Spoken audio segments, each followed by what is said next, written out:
Hello student, स्वागत है आप सबका आज के इस वीडियो में। और आज के इस वीडियो में हम बात करेंगे रूसो के सामाजिक समझौते के बारे में।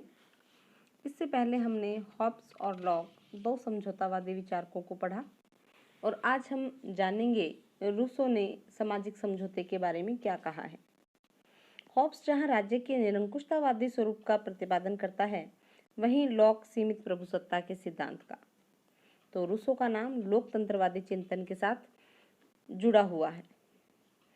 रूसो के विचारों का ही प्रभाव फ्रांस में क्रांतिकारियों को प्रेरणा देने वाला रहा और फ्रेंच क्रांति के साथ रूसो का नाम अविच्छिन्न रूप से जुड़ गया। रूसो की प्रमुख रचनाएं यदि हम देखें तो सबसे पहले discourses on the moral effect of the arts and sciences. इसमें रूसो ने बताया कि विज्ञान और कला ने मनुष्य की अवनति में क्या योगदान दिया। दूसरा उनका जो निबंध है वो है discourses on the origin of inequality. इसमें रूसो ने बताया कि समाज में विषमता कैसे उत्पन्न हुई। राजदर्शन संबंधी उनके विचारों का विवेचन हमें उनकी प्रसिद्ध पुस्तक सोशल कॉन्ट्रैक्ट में मिलता है और उनके शिक्षा संबंधी विचार द इमाइल में उल्लेखित हैं। यद्यपि हॉब्स और लॉक की तरह रूसो भी समाज और राज्य की उत्पत्ति के बारे में सामाजिक समझौता सिद्धांत का प्रतिपादन करता है, परंतु वो समाज और राज्य का आदर्शवादी दृष्टिकोण से विवेचन करता है और इसी आधार पर वो मनुष्य का स्वभाव और प्राकृतिक अवस्था का वर्णन करता है। रूसो ने अपनी पुस्तक सोशल कॉन्ट्रैक्ट में समझौता सिद्धांत का विस्तार से वर्णन किया है। तो देखते हैं रूसो मानव स्वभाव के बारे में क्या कहते हैं। रूसो की रचनाओं में मनुष्य का चित्र एक ऐसे तनावग्रस्त व्यक्ति के रूप में है जिसका अतीत तनाव रहित था और ये जो तनाव रहित अतीत था वो उसको तनाव मुक्त भविष्य का निर्माण करने की प्रेरणा देता है। रूसो कहता है कि मनुष्य में दो वृत्तियां होती हैं, स्वार्थ और परमार्थ, और इनमें आपस में कशमकश चलती रहती है और इसी से ही एक चेतना का जन्म होता है। रूसो के अनुसार आदिम मनुष्य एक ऐसा व्यक्ति था जिसमें कोई तनाव पैदा ही नहीं हुआ था। वो प्रसन्न और संतुष्ट था। पेड़ पौधों पशु पक्षियों की भांति ही वो भी प्राकृतिक रूप से ही पैदा होता और उसी में ही समाप्त हो जाता। प्राकृतिक अवस्था में मनुष्य को रूसो स्वाभाविक रूप से अच्छा, सुखी, सीधा, चिंता रहित, स्वस्थ, शांति प्रेमी और एकांत प्रिय मानता है। हॉब्स जहाँ मानता था कि प्राकृतिक दिशा में रहने वाला मनुष्य हिंसक और क्रूर था और कपटी भी था, और लोक जहाँ मानता है कि मनुष्य प्राकृतिक नियम और ईश्वरीय नियम से अनुशासित होने वाला था, रूसो प्राकृतिक दिशा में दोनों को ही गलत मानते हुए आदिम मनुष्य को पशु तुल्य, निष्पाप, निर्दोष और स्वाभाविक रूप से अच्छा मानता है।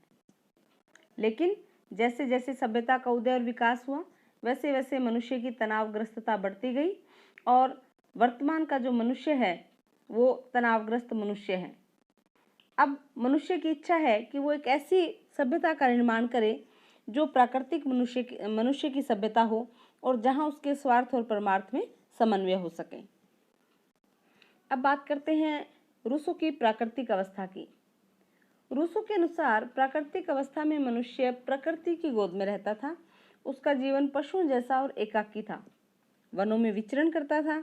किसी व्यक्ति का ना कोई घर था ना कोई संपत्ति, और अपनी सादगी और परमार्थ की भावना के साथ वो बड़े सादगीपूर्ण तरीके से रहता था। इस अवस्था में सब समान थे और अपने अपने जीवन के स्वामी थे। उनमें कोई कलह, द्वेष, मारपीट कुछ भी नहीं था। कोई सभ्यता नहीं थी और उन्हें सभ्यता की कोई आवश्यकता भी नहीं थी।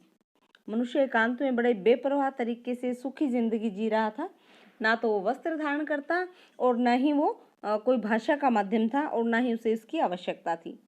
इस प्रकार रूसो के अनुसार प्राकृतिक मनुष्य एकाकी, स्वतंत्र, नैतिक अनैतिक भावनाओं से बिल्कुल मुक्त, निस्वार्थ, संपत्ति और परिवार से रहित स्वर्ण युग की जो स्वर्गीय दशा में रहता था।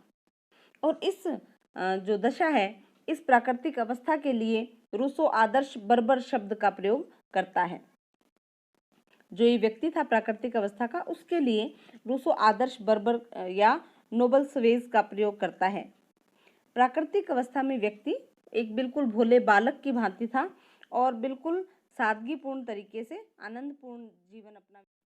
इस प्रकार हमने देखा कि प्राकृतिक अवस्था आदर्श अवस्था थी, जहाँ मनुष्य एक निर्दोष और निर्मल पंछी की तरह अपना आरामदायक सुखी जीवन व्यतीत करता था। लेकिन ये स्वर्णिम अवस्था अधिक दिन तक कायम ना रह सकी। धीरे धीरे मनुष्य के ज्ञान में वृद्धि हुई। मनुष्य को अग्नि का ज्ञान हुआ। वो कुछ अपने मोटे हथियार बनाने लग गया। औजार अस्तित्व में आ गए। लोगों का जो घुमक्कड़ वंचर जीवन था वो छूट गया। अब वो एक निश्चित स्थान पर रहने लगे। स्त्री पुरुषों का जो मिलन था वो स्थायी होने लगा और परिवार भी अस्तित्व में आ गए। अब मनुष्यों को परिवार के साथ साथ संपत्ति बनाने की भी इच्छा हुई और व्यक्तिगत संपत्ति की मान्यता के कारण लोगों में परस्पर कलह, द्वेष, हिंसा, युद्ध आदि जो भावनाएं हैं उनका प्रादुर्भाव हो गया। रूसो का कहना है कि संपत्ति संबंधी सर्प मानव समाज में पैदा हो गया और उसकी सुख शांति काफूर हो गई और इसी संपत्ति के कारण ही धनी और निर्धन का भेद उत्पन्न हुआ और जो आदर्श बर्बर था वो उसकी अवस्था चली गई। अब जो समाज था उससे व्यक्तिगत संपत्ति के कारण जो प्राकृतिक अवस्था की शांति भंग हो गई और मनुष्य की जो स्वाभाविक समानता, स्वतंत्रता ये समाप्त हो गई और दास प्रथा आदि बुराइयां उत्पन्न हो गई। अब जो मनुष्य था वो संपत्ति का भूखा, स्वार्थी और घमंडी बन गया और इसलिए रूसो का ये मानना है कि जो सभ्यता होती है वो सभ्य समाज, विज्ञान, संपत्ति ये सब जो चीज़ें होती हैं ये मनुष्य की दुश्मन होती है। इस सभ्यता के विकास से उस प्राकृतिक अवस्था में दरिद्रता, शोषण, हत्या ये सब होने लगा। अब मनुष्य हिंसक बन गया। अब उससे समाज की दशा वो हो गई जो हॉब्स अपनी प्राकृतिक अवस्था बताता है।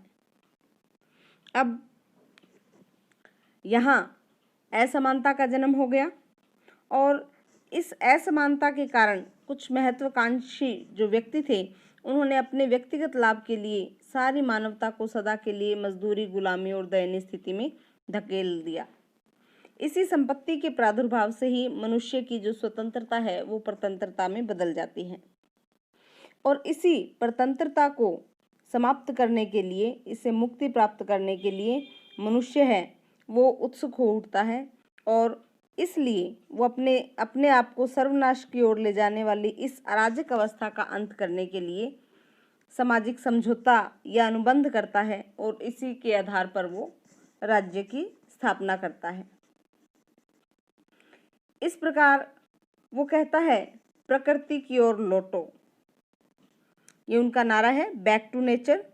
रूसो का कहना है हमें हमारा अज्ञान, हमारा भोलापन, हमारी गरीबी लौटा दो, हम पुनः स्वतंत्र हो जाएंगे।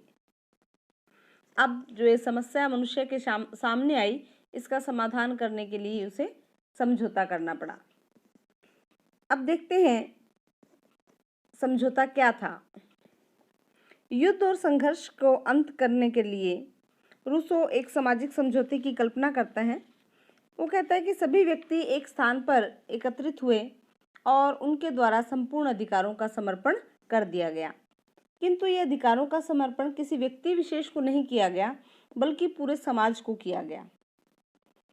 रूसो कहता है कि इस समझौते में समाज के सभी व्यक्तियों ने भाग लिया और सभी मनुष्यों ने आपस में एक समझौता कर लिया कि प्रत्येक व्यक्ति अपने अधिकारों को किसी एक व्यक्ति विशेष को अर्पित ना करके पूरे समाज को अर्पित करेगा।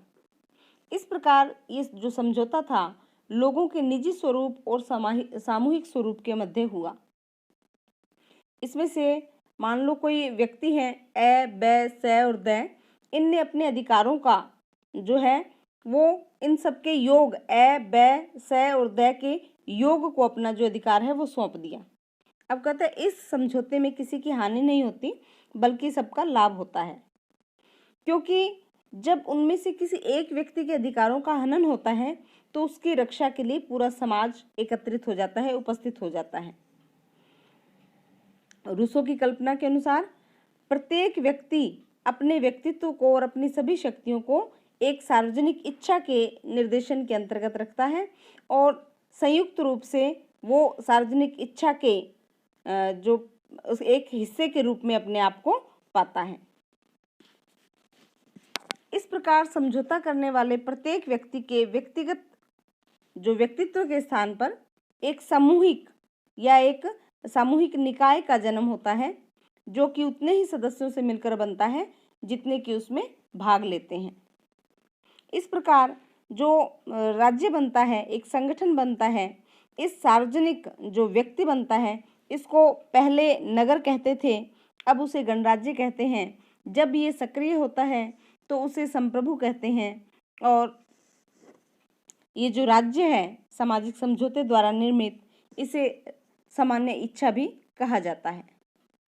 और रूसो के द्वारा संप्रभुता की जो अभिव्यक्ति है सामान्य इच्छा में ही होती हुई है।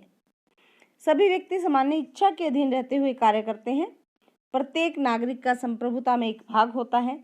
साथ ही वो व्यक्ति है, वो एक नागरिक भी है, जनता, और ये भी जानता है क्योंकि उसे कानून को मानना पड़ेगा जिसे उसने स्वयं एक संप्रभु के रूप में बनाया है। इस प्रकार रूसो के दर्शन में हमें जनप्रिय संप्रभुता के या लोकतंत्रीय सरकार के विचार हैं वो देखने को मिलते हैं। समझौते की विशेषताओं की बात करें तो समझौते की विशेषता यदि हम देखें तो पहली विशेषता कह सकते हैं कि इस समझौते के अंतर्गत व्यक्ति अपनी संपूर्ण शक्ति और अपने अधिकारों को समर्पित कर देता है। इस समझौते की क्रिया द्वारा अलग अलग व्यक्तियों के निजी व्यक्तित्व के स्थान पर एक सामूहिक व्यक्तित्व स्थापित होते हैं। इस सामाजिक समझौते के परिणाम स्वरूप मनुष्य की परतंत्रता का अंत हो जाता है और वास्तविक रूप से वो स्वतंत्र हो जाता है। समझौते के फलस्वरूप व्यष्टि का स्थान समष्टि और व्यक्तिगत इच्छा का स्थान सामान्य इच्छा ले लेती है। समझौते के अनुसार इससे सरकार की स्थापना नहीं होती, बल्कि संपूर्ण प्रभुत्व संपन्न एक ऐसे समाज की स्थापना होती है जिसके संचालन का आधार समाज की ही सामान्य इच्छा होती है।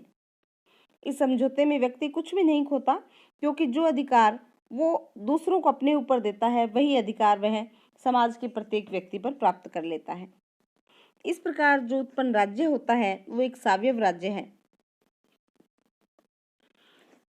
लेकिन इतना कुछ होते हुए भी रूसो के समझौते सिद्धांत की आलोचनाएं की जाती हैं। आलोचनाएं करते हुए बेंथम, फ्रेडरिक पोलर, वाहन, एडमंड बर्क आदि विद्वान ये तर्क देते हैं। वो कहते हैं कि रूसो की जो प्राकृतिक अवस्था है वो काल्पनिक है। ऐतिहासिक तथ्यों से यदि देखें हम तो भी ये प्रमाण प्राप्त नहीं हो सकते कि मनुष्य ऐसा शांति में, सुख में और आदर्श जीवन यापन कभी करता होगा। दूसरी आलोचना की जाती है कि मनुष्य स्वभाव का गलत अध्ययन किया गया है, क्योंकि रूसो कहता है कि मौलिक रूप से मनुष्य अच्छा और गुणी है, लेकिन उसके अंदर जो समस्त दोष हैं वो बाह्य परिस्थितियों द्वारा उत्पन्न हुए हैं। लेकिन आप सब जानते हैं कि मनुष्य में अच्छाई और बुराई दोनों ही होती हैं।